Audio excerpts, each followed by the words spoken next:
2031 setelah sebagaimana tadi. Pemuda-pemuda sudah loyo. Jadi beliau punya judul tadi sangat luar biasa. Bagaimana Islam ini sangat memperhatikan jil alias generasi supaya bisa maju dalam segala hal, utamanya dalam ilmu agama Islam. Atau sebelum tinggal. قال الله تعالى عن مرحلة الشباب إنهم في سورة الكهف إنهم فتية آمنوا بربهم وزدناهم هدى. أيضا في عمر الكهف أو في أي عمر يكون شابا. الطفل يكون حتى عمر 7 سنوات إلى 10 سنوات يكون طفلا.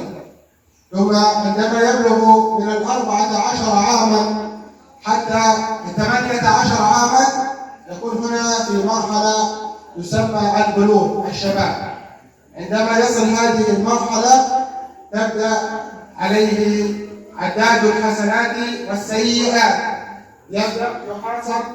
يبدأ يحاسب على أعماله. صالحة فيأخذ الأجر والثواب، وإذا كانت أعماله فاسدة يأخذ عليها العقاب والسيئات، ونعوذ بالله من ذلك. Pemuda ini adalah harapan bangsa. Ya.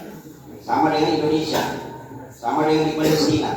Semuanya ini merupakan harapan bangsanya masing-masing. Tersebut dalam ayat innahum fityatun amanu bi rabbihim wa zidnahum huda. Para pemuda Ashabul Kahfi itu merupakan pelajaran besar buat ketong yang hidup sekarang ini. Mereka itu karena mempertahankan imannya, sejarah Ashabul Kahfi kan. Lalu mereka menyembunyikan diri di hutan. Ternyata ada gua. Maka mereka hidup di dalam gua berapa tahun? Ashabul Kahfi berapa tahun dalam gua? Allah sembunyikan mereka sampai hilang raja zalim dan penduduknya habis musnah. 300 tahun itu.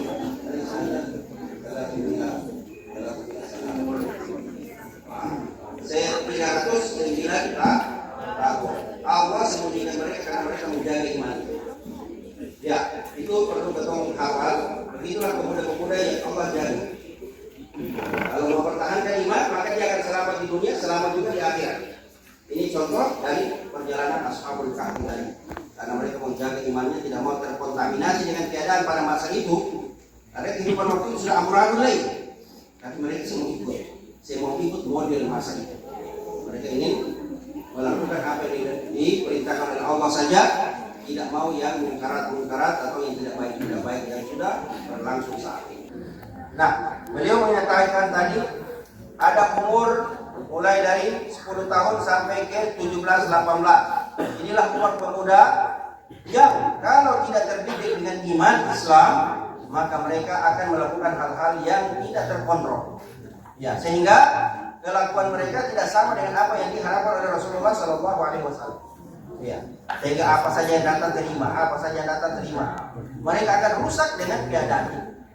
Lalu kalau misalnya mereka meninggal dunia dalam keadaan barangkali tidak punya iman, maka mereka akan dapat iqab. Iqab itu artinya sanksi. Sanksi dikubur adalah sanksi sementara. Ya, sanksi sementara saja. Tidak lama, sekitar barangkali 100 tahun dalam kubur. Selama 100 tahun itu siksanya. Tetapi yang ketemu takut ini setelah dunia ini kiamat, kesimpulan dari jatuhnya palu hakim yang agung Allah Subhanahu wa taala itu harus masuk neraka terlalu lama. Nah, walaupun semua orang muslim itu sudah dijamin oleh Allah dan Rasulullah. Iya. من الأنبياء عن فترة الشباب أيضا سنضرب مثلا عن الصحابة في فترة الشباب، وسنضرب مثلا عن شباب غزة في عصرنا الحاضر. كان الأنبياء صلى الله عليه وسلم وأرسل الله عز وجل جميع الأنبياء في مرحلة الشباب. لماذا أرسل الله عز وجل الأنبياء في مرحلة الشباب؟ حتى يوصل رسالة لنا نحن الشباب أنه يجب أن نتبع الأنبياء. كان النبي صلى الله عليه وسلم نبي الله موسى مرسلا إلى قومه وكانت أمامه كل المغنيات. كان يعيش في منزل فرعون، كان يمتلك الأموال، كان يمتلك الجوارح، كان الخادمات، كان يمتلك كل أساليب الرفاهية، لكن تركها لأجل الله عز وجل. ترك هذا كله وهاجر في الليل. إلى أين هاجر؟ في الليل، حتى أنه جلس تحت ظل شجرة كي يسقي لفتاتين حتى يحصل على طعامه ليأكل. جلس تحت شجرة ينتظر حتى يسقي لفتاتين، أي يعبي لهم قالون المياه قديما، حتى يعبي لهم المياه للحصول على الطعام. فردد دعاء قائلا: ربي إني لما أنزلت إلي من خير فقير. Jadi, kita ambil pelajaran banyak-banyak dari para Anbiya alaihissalam. Baca sejarah nabi-nabi tempo dulu. Sampai Nabi Muhammad sallallahu alaihi wasallam. Bagaimana masa muda Nabi Muhammad sallallahu alaihi wasallam. Tapi belum cerita tadi tentang Nabi Musa. Karena Nabi Musa ini pada masa bayinya sempat dipelihara oleh Fir'aun sayang Musa. Ya, walaupun itu terpaksa. Kenapa terpaksa? Musa kan anyong, ya kan? Sementara Fir'aun punya keputusan, semua yang laki-laki yang lahir harus dibunuh. Nah, jadi waktu itu semua ada laki-laki yang hidup harus dibelah dua atau dipotong lehernya atau bagaimana caranya, dicekikkan. Kan Fir'aun suruh anggotanya untuk menyebar.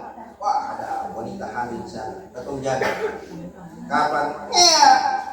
Ngia masuk rumah. Laki-laki. Dongkar kasar. Ambil. Barangkali cara ambil itu ambil dari leher apa? Saya tahu apakah disembelih di depan mamanya? Betapa sedihnya ibu-ibu pada masa itu kan? Iya. Tapi Allah punya cara lain untuk menyelamatkan Nabi Musa alaihissalam. Allah suruh untuk mamanya taruh di satu peti, lalu kasih anyor, kakaknya Nabi Musa ikut-ikut pelan-pelan sampai di tempat permandian Fir'aun laknatullah dengan istrinya Siti Asia. Asia.